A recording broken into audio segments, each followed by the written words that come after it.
Bueno, mi nombre es Oscar Mauricio Castillo. Vamos a socializar de las causas. Entonces, de acuerdo a las respuestas, se evidencia que una de las principales causas que encontré es genética y existe un consenso mayoritario en aceptar que es un trastorno de origen neurobiológico y muy probablemente de transmisión genética. Más adelante, en el aumento del riesgo de presentar trastornos asociados, trastornos emocionales, conductas inadecuadas, dificultades de aprendizaje, etcétera, etcétera. Por otro lado, se establece también que algunos trastornos específicos del aprendizaje son causados por desventajas económicas, factores ambientales, diferencias culturales, malnutrición, que esto genera a largo plazo dificultades de procesamiento de base neurológica.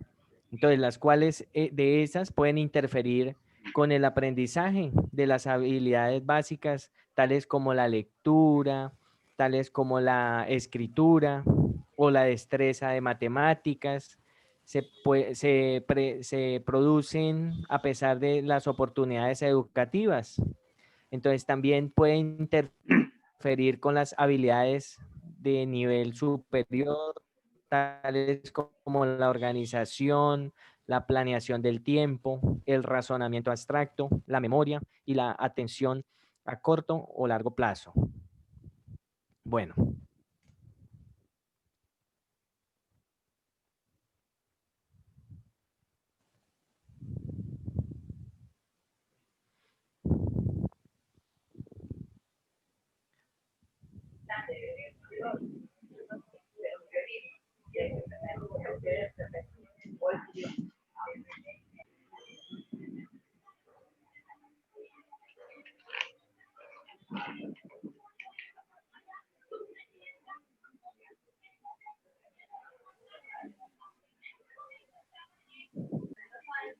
Ok. Ay, no me captaba los. Bueno, listo. Como les decía, pena con ustedes la intermitencia ahí del audio. Como les decía, una de las principales causas que encontré en la entrevista que le hice a los diferentes actores, que coincidieron mucho, fue la falta de comunicación y apoyo por parte de familiares. Esa es una de las causas pues, más comunes.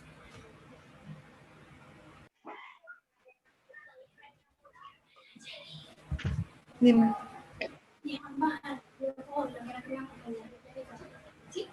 Después de haber realizado el análisis de las preguntas planteadas anteriormente, pude visualizar que una de las causas encontradas fue la discriminación por el entorno social.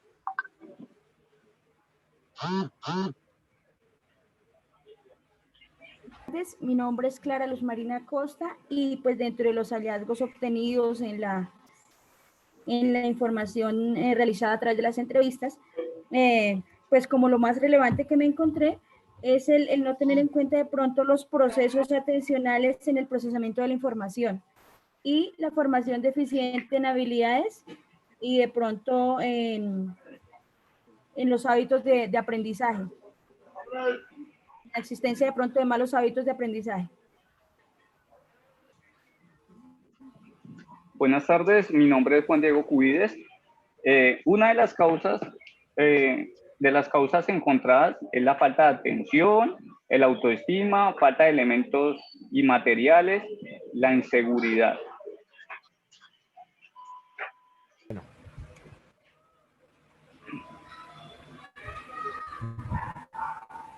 ¿Ya? Sí, señor.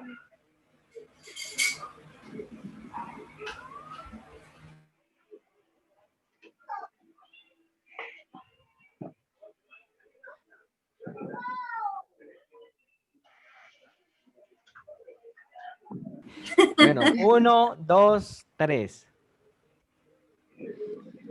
Bueno, y hablando de las consecuencias encontradas, los principales trastornos específicos del desarrollo del aprendizaje generalmente pues afecta a la percepción, la emotividad, el habla, la escritura y lectura. La atención a la actividad motora y coordinadora.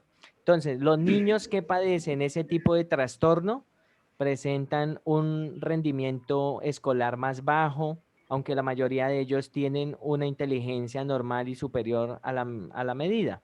Entonces, de acuerdo con la encuesta, los síntomas no son similares a todos los niños, ni se presentan con la misma intensidad. Los frecuentes son impulsividad, inquietud, dificultad a la hora de estar atentos y concentrados, dificultad a la hora de memorizar trabajo, ausencia de inhibición de la conducta, problemas en el desarrollo de operación, matemáticas. Es esto.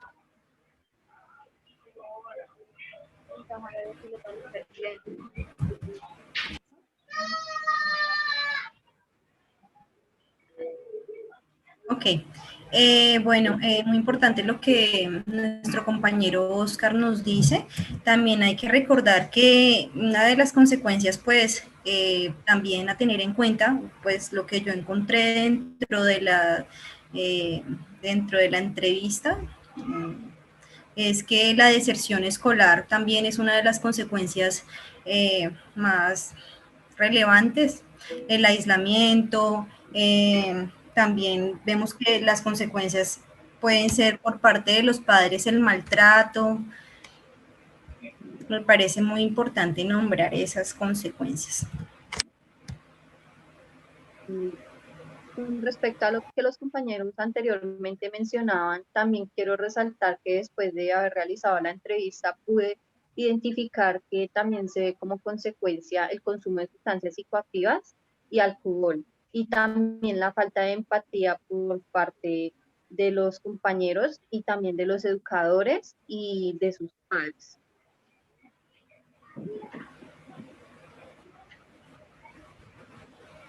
Dentro de la información pues recolectada y las consecuencias, encuentro pues la baja autoestima, me parece, como consecuencia la frustración, el bullying, y retomando de pronto un poquito lo que decían los compañeros, la deserción escolar y también el maltrato en sus diferentes formas. Recordemos que a veces los papás le exigen a los niños, pero ni siquiera se toman el trabajo de darse cuenta si es que realmente el niño tiene alguna dificultad, o a veces los mismos docentes queremos de que nuestros niños todos llevarlos a un mismo ritmo, a un mismo nivel, entonces aparece o el maltrato, o las comparaciones, o las etiquetas, y pues retomando lo del maltrato en las diferentes formas. Otra de las consecuencias de los problemas de aprendizaje es el rendimiento académico bajo. Creo que es muy relevante en este entorno. Bueno, en cuanto a los factores de riesgo, tener antecedentes familiares indica que hay una clara relación genética y que este trastorno podría ser hereditario. También existen factores de riesgo perinatales no genéticos, como el consumo, como lo decía nuestra compañera, consumo de drogas, psicoactivas, consumo de alcohol, drogas durante el embarazo, así como complicaciones en el parto que pueden originar lesiones cerebrales.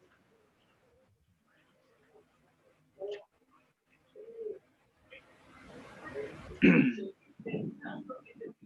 compañeros, y como como decía Oscar, sí, esos factores genéticos pueden también, son muy importantes, ¿no? Dentro de los factores genéticos, bueno, también la parte fisiológica, ¿no? Tenemos que hablar de eso, las enfermedades oculares, eso también puede ser un factor de riesgo muy importante. Recordemos que muchas veces los niños pues se deprimen o no muestran interés en la educación porque tienen factores fisiológicos, entonces tal vez no escuchan bien, no pueden hablar, ni memorizar.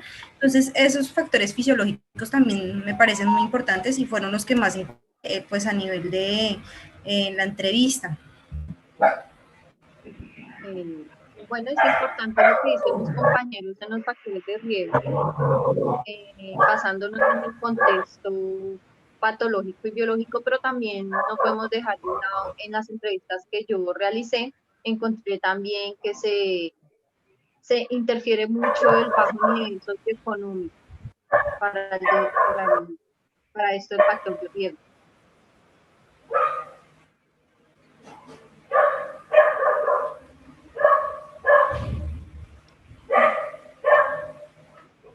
Dentro de la información en la cual se hizo el análisis, encontré como punto, digamos, las comparaciones, y algo que me llamó mucho la atención y está muy entrelazado en varias entrevistas es la no identificación temprana de problemas de aprendizaje, ¿sí? Entonces, cuando no se detectan a tiempo, vuelvo a lo que decía antes, ya sea la familia o en el nivel educativo, no se puede brindar la ayuda que el niño necesita y por el contrario, pues se va a perjudicar también en su conocimiento, en su aprendizaje y demás. Dentro de los factores de riesgo podemos encontrar la deserción, edades extraescolares y los problemas familiares. Aparte de eso, se genera baja autoestima, motivación, pérdida de motivación, dificultades en la convivencia. Pienso que esos son los más relevantes. Acciones psicosociales, promoción, prevención a nivel individual, grupal, familiar y comunidad. El psicopedagogo, como profesional experto y figura de apoyo, es el encargado de informar a los docentes sobre nuevas técnicas y los recursos didácticos. En la mayoría de los casos también tendrá que ayudarles a adaptar esas actividades a las características y a las necesidades. Entonces, a nivel de atención, se evidencia que las actividades lúdicas facilitan dos procesos básicos de aprendizaje: la asimilación y la acomodación. Entonces, los niños incorporan elementos de la realidad a sus habilidades cognitivas y desarrollan planes de acción en respuesta a esa realidad. Entonces, a nivel de promoción, se establece que es óptimo desarrollar las funciones ejecutivas, la regulación de emociones y las habilidades metacognitivas. Desde la promoción, el objetivo de la dinámica de grupo es la que más se percibe como favorable. Entonces, el aula, lo de libre conflictos, frente a muchas, frente a muchas técnicas grupales podemos allí destacar el rol playing o similación de situaciones de la vida real. Actividades de expresión entre varios alumnos para construir letras o números, jugar a la estatua emocionales o al popular juego de la silla, etcétera, etcétera. Muchas gracias. Bueno, compañeros, pues dentro de las acciones psicosociales que yo encontré para pues, las personas que entrevisté, vi que es muy importante hacer psicoeducación a los padres, ¿sí? Explicarle al cuidador o al papá, a la mamá, quien sea el acudiente, que hay que, pues por supuesto, prestarle atención a ese niño que tiene esa deficiencia cognitiva y identificar pues, de dónde proviene esta dificultad que está teniendo, ya sea con una prueba de coeficiente intelectual, hay que identificar o determinar el perfil cognitivo, ¿no? Ya después de identificar si es algo fisiológico o pues psicológico, se tendrían que hacer terapias ocupacionales, si se amerita, o de lenguaje. Pues eso fue lo que hallé. Bueno, En consecuencia con lo que dicen los compañeros, yo también encontré como acción psicosocial que debemos hacer una reflexión frente a cambios constantes en el entorno social, familiar y educativo, para así con ello poder brindar un respectivo seguimiento a temas de aprendizaje. Con esto que se busca poder producir un cambio en los estudiantes de empoderamiento frente al aprendizaje individual y grupal. También con respecto a lo que hablaba el compañero Oscar, también puedo concluir ahí que se deben crear campañas de promoción y prevención frente a temas de deserción escolar, bullying, suicidio y consumo de sustancias psicoactivas y el alcohol.